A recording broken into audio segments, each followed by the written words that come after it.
People in eastern Kentucky are keeping a close eye on the weather after deadly and historic flooding just a couple of years ago. In Breathitt County, a shelter is already set up on high ground, and WKYT's Phil Pendleton has talked with people there who are preparing for the heavy rain and potentially high water.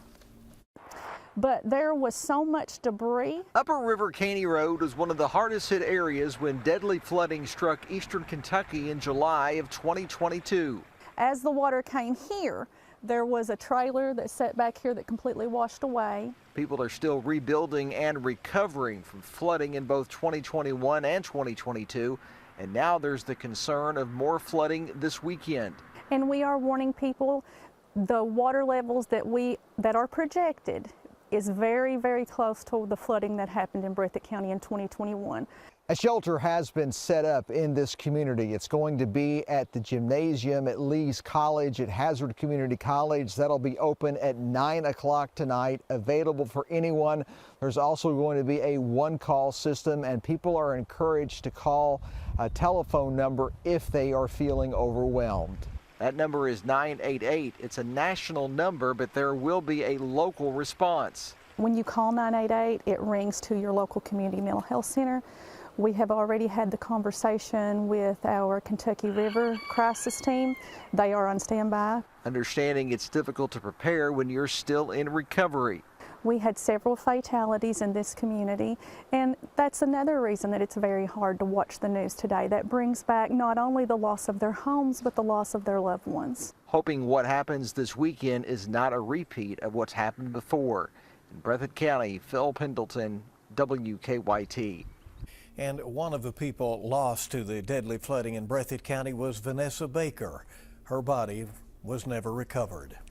Well, here's a look at flood deaths in Kentucky since 2010, and it is a stark reminder to stay safe this weekend. The National Weather Service uses death statistics from the CDC. So if you look here, 2012 was the only year without a flood death in Kentucky. And then you see 2015 there, it had 10 deaths. And Chris reminding me that that was actually the flooding portions of it from Flat Gap in Johnson County that year. And then not surprising, of course, the floods of 2022 made that year one of the deadliest. In late July that year, heavy rain brought flash flooding, devastating parts of eastern Kentucky. Some places received more than 4 inches of rain in an hour. Flooding from that one event resulted in 39 of the 41 deaths in 2022. So when we average out those deaths, Kentucky averaged 6.9 annual flood deaths each year since 2010. So how do we compare to other states? Well, if you take a look here,